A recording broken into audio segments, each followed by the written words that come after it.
Good afternoon, everybody. This is Larry Bissig with WHAS.com. Thank you for joining us. We have a special guest today. This is Senate Majority Floor Leader Damon Thayer. Senator, how are you, sir? I'm doing well, Larry. Thanks for having me on the show. It's always great to be in Louisville. I'm glad that you're here, and you can hopefully give us some insights in terms of what's going on.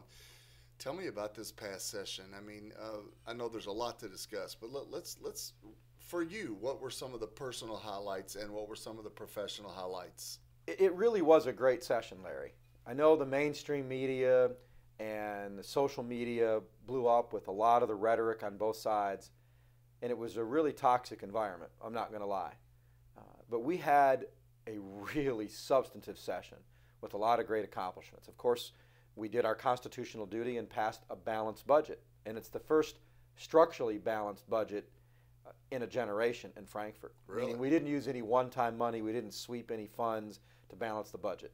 So that was a good accomplishment with record investments into education, with a $4,000 per pupil SEEK funding formula contribution. That's the highest SEEK per pupil funding formula contribution in history.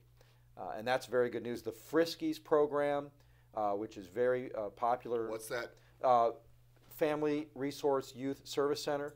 Okay. It helps underprivileged kids and their families with things that they need to make sure that when those kids are in school, they can concentrate on learning. It might mean it helps them find a new pair of shoes, helps them find a backpack, these sorts of things. It's one of the remaining facets of the Kentucky Education Reform Act that was passed 20-some years ago. A lot of that's been repealed, thankfully, but one of the good remaining parts of it is the Friskies program, and we were able to fully fund that. We were able to fully fund public bus transportation at the level required with the state match being significantly more than the local match. So the budget was really good news. We passed a pension bill, and of course that was at the core of why this session was so controversial and tumultuous, because there were a lot of opinions out there about what we should and shouldn't do to our pension system. How did the pension situation get to where it is today? Oh, there are about 6 or 7 different reasons. Everybody thinks it's because of underfunding from the state. That's only one part of the problem, depending on the actuary. Some say it's 9% of the problem. Why did we hear nothing under the Beshear administration regarding pension reform, and now it's being addressed? What? I don't want to set you up for a softball, but I mean, really. In 4 years, Governor Bevin has contributed more to our pension systems than Steve Beshear did in 8. He cooked the books. He put his political cronies in charge at the Kentucky retirement systems. They made the situation look rosier than it really was. Why would Beshear do that? You'll have to ask him. Okay. I mean, I can't speak to what his motivations are. I just know that the things he did at the Kentucky Horse Park, the things he did at the University of Louisville, the things he did at the Kentucky retirement system, seemed to me all about, his own personal political playground, taking care of his people, making sure that there was money in the budget to fund personal pet projects in Democrat districts. But whatever the case, he put about 50% less into the pension systems over the last 8 years of his administration than should have been. Now, under 2 budgets with Governor Bevin at the helm, we've put in more money than was necessary into many of the funds because they need cash flow, Larry. They need cash flow to make longer-term investments, because if you don't have cash flow, you make shorter-term investments, and therefore the yields are smaller in the stock market, and that means less money made to pay these pension checks that we are required to send out to our retirees across all systems, and that's made a run on the cash. That's one of the many reasons why we're in the pension system that's anywhere from $40 to $60 billion underfunded, and it is at best tied with Illinois at the worst funded pension in the nation, and we may even be worse than Illinois. We promised in our campaigns. I mean, the governor carried all but 8 counties when he was elected in 2015. We took 63 out of 100 House of Representative seats. In 2016, we have 27 out of 38 Senate seats. So we finally are getting in there, and we're trying to make systemic change. because we recognize that Kentucky has not been on a very good path. And now, if you look everywhere, the numbers are good. Everything's moving in the right direction. We're on a great trajectory. But change is hard. And sometimes you see a little bit of a rural-urban divide or a rural-suburban divide. Yep.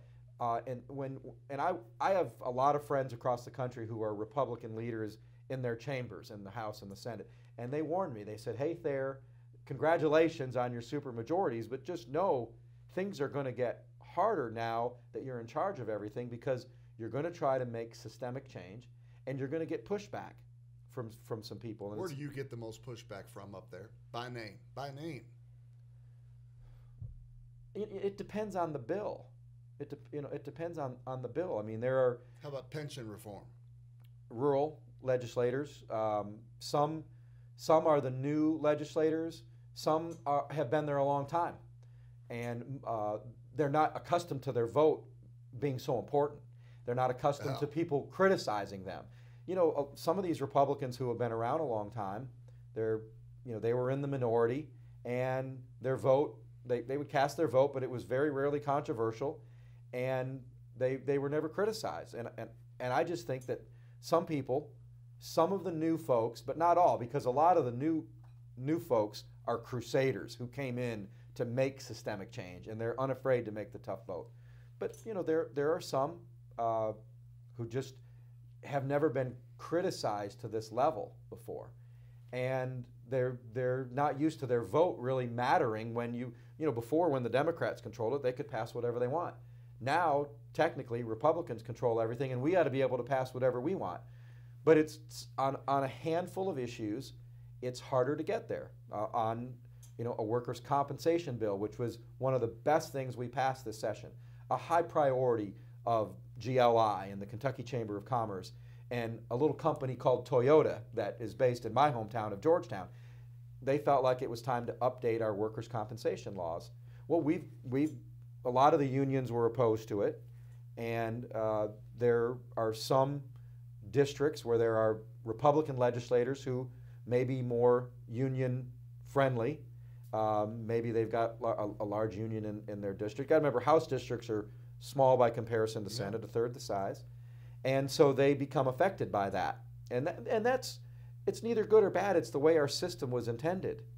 It's the way the founding checks and balances. And I like to tell people that Benjamin Franklin, when sitting there in Philadelphia with the other founding fathers setting up our form of government, he said that the House of Representatives has legislation that comes out like hot coffee, and the Senate is the saucer on which it cools. And sometimes that happens. Nice. Sometimes that, and other times we were like, come on, guys, over in the House, pass that bill. We want to get it over here in the Senate and pass it. And we have a great working relationship with Speaker David Osborne and the House Republicans. But there's a lot of, to use an old term, gee and hawing that goes on. It's an old equine term. And, we had to learn how to gee and haw. And the things they hear from some of their members in small rural districts might be different than what we hear in our Senate districts, which are 3 times larger. So, we had to figure out how to work together to get things done. And we remained focused, despite all of the distractions. We remained focused during the 60-day period on getting things done that were good for Kentucky. And we have the state on the right trajectory right now. Our unemployment rate has dropped to 4%, Larry. That's the lowest it's been in 42 years. A year ago, it was 5.2%. Our new tax plan that cuts personal income tax rates, we now have the 10th lowest personal income tax rate in the country. The Nonpartisan Tax Foundation scored us 18th in competitiveness. We moved from 33rd to 18th in competitiveness. Now, when I was a kid, I used to listen to Casey Kasem's American Top 40. And if a song moved from 33 to 18, it was a hit. That was a big hit, moving up the charts with a bullet. All right, let me roll through a couple of things real quick in the interest of time. Teachers with guns, how do you feel about that? Well, first of all, what many people don't know is under the current law, school districts have wide latitude to implement policies that they think are best to protect their schools. Hence the decision by Pike County Schools to allow teachers to be armed. And I am for school personnel being armed, but I think we need to add another layer and say, okay, school districts, you can develop a program if you feel it will help protect students and employees, but we need to have background checks, psychiatric analysis, and very intensive training on how to handle an active shooter situation for any school employee who wishes to carry a weapon on school property. All right, where are we on gaming in the state? What is the holdup in terms of bringing gaming to Kentucky, and do you support it, yes or no? Well, you're looking at the only guy to ever bring a constitutional amendment to allow expanded gambling in Kentucky to the floor of the Senate for a vote. I did that in 2012, and I worked with former Governor Beshear on it, and he couldn't even get all the Democrats to vote for it. I know that folks over here in Louisville are for it. And you know, my position has always been it needs to be a constitutional amendment to let the people decide. But I got to be honest with you, Larry. I think the ship has sailed on expanded gambling. Is Louisville being discriminated against in Frankfort? Is there Louisville discrimination in Frankfort? No, I don't think so. I don't know. It doesn't. It does not get discriminated against. But there is a process in place. There are 100 legislators in the House and 38 in the Senate. Louisville is proportionally represented, and so is the rest of the state. And I would say most, if not all, Louisville legislators would support a constitutional amendment on expanded gambling, Democrats and Republicans. But out in the state, especially in the rural areas, there's just not much support for it. All right, thumbs up or thumbs down on Jefferson County schools being taken over by the state? I don't represent Jefferson County, but what I can tell you is if a school district is failing, the state, at the direction of the Kentucky Board of Education by statute, has the ability to take over a public school system. It's happened twice recently in Eastern Kentucky. I'm for local control, but if local control is failing these kids, then other options need to be discussed. And I think the takeover of Jefferson County Public Schools is an option on the table that the Board of Education has the right to exercise. I would hope if it's done, they can come in and get it turned around quickly and turn it back over to local control. But that is an option on the table. That's not a legislative decision. It's not a decision by the governor. It is made by the Board of Education, which he's appointed, by the way. And those people will also have to go through Senate confirmation. Many of them already have. The ones who were most recently appointed will have to be confirmed by the Senate next year in order to keep their appointed positions. But whether it's thumbs up or thumbs down for Jefferson County is beside the point. What is the point is there is a stopgap in place to protect students in failing districts and the taxpayers of Jefferson County who are paying for that. And there is failure here, and something needs to be done. The governor indicated that some of the lethargy in the House of Representatives was caused by the conduct of its leadership a few months back. The governor said that recently. Do you believe that? I think the situation that happened late last fall definitely cast a pall, P-A-L-L, pall over the proceedings in Frankfort at the beginning. But I think once we got into a rhythm and the session took on a life of its own, the House of Representatives in particular and the General Assembly as a whole put that in the rearview mirror and moved on. And as I said, passed a lot of great bills that will benefit Kentuckians for a long time to come. Is there an undercurrent of that kind of thing going on in the House or the Senate? Sexism, discrimination? I mean, your overall opinion of that, is there? Not that I've seen. It feels like there's a lot of monkey business going on. Not that I've seen. Okay. No, not that I've seen. Generally, that's not the case. It's not the case. Okay. Like most things in life, whether it pertains to a particular segment, we're human, and there may be examples of bad behavior, but it's not rampant. Where do you go from here, leader? What do you want to do for Kentucky? Well, we still have a lot of work to be done. This school safety issue is not going to go away.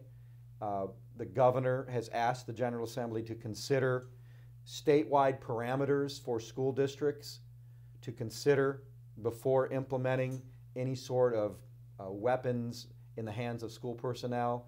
And we're going to spend a lot of time in the committee process this summer discussing that, getting feedback from people. And again, as I said earlier, the school districts can choose to arm teachers and school personnel right now. But the governor believes that we should have a statewide set of protocols to meet before school personnel actually are armed in schools. But it's a problem across the country in these gun-free zones. If you're some crazed mad person and you're looking to get revenge or whatever it is, the motivation behind it, where are you going to go? You're going to go to a gun-free zone. I'm not saying that's going to solve the problem, but it needs to be a part of the solution. Do you have a concealed carry? I absolutely do have a concealed carry. Do you have a weapon on you right now? I do not right now. Just curious. I feel safe in your presence, Larry.